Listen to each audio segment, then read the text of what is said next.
အားလုံးပဲမင်္ဂလာပါ Technic လိုင်းရမှာကြိုဆိုပါရစေအခုဗီဒီယိုကဒီ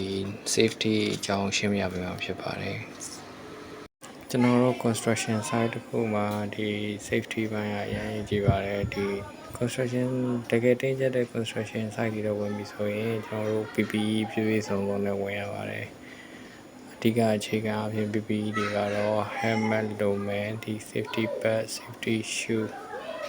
safety clothes အဲ့ဒီလိုမှပြီးရင် glider တွေခွဲရင်မျက်လုံးထိခိုက်တာ protection လုပ်ဖို့အတွက်မျက်မှန်တွေတက်ပေးရပါမယ်အမြင့်တက်မယ်ဆိုရင်ဒီပုံလေးအတိုင်းရောင်ပြန်အုတ်ထုတ်ဖက်နှက်လက်အိတ်ခါးတိုင်းကျိုးအကုန်တက်ရပါမယ် construction site တွေမှာ level အလိုက်ကျွန်တော်တို့ helmet color code တွေကိုခွဲထားပါတယ် helmet အုတ်ထုတ်ပါလို့ဆောင်းရလဲဆိုတော့ကျွန်တော်တို့အမြင့်ရနေခဲလုံးလို့တန်ချောင်းလို့ site ထဲမှာပြုတ်ကြတဲ့ခါကျရင်ခေါင်းမထိခိုက်အောင်ကာကွယ်ဖို့အတွက်ဆင်ရခြင်းဖြစ်ပါတယ် safety glass ဒီမျက်မှန်ကြတော့ဒီကျွန်တော်ဖုံလေးတို့ခိုက်တာဖြစ်တဲ့က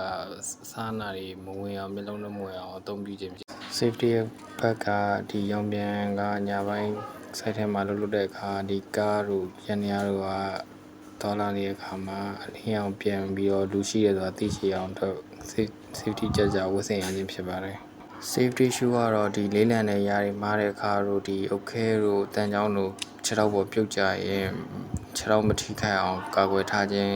ဖို့ရာဝတ်ဆင်ထားခြင်းဖြစ်ပါတယ်ဒီ safety leg ကတော့ကျွန်တော်တို့ဒီလေးလံတဲ့အရာတွေမားတဲ့အခါတို့တစ်ချောင်းတို့ဘာလို့မားတဲ့အခါကျရင်ကျွန်တော်တို့ကအသုံးပြုခြင်းဖြစ်ပါတယ် electrical လျှက်စစ်လုံးသားတွေအတွက်သက်သက်လက်ရည်လည်းရှိပါတယ်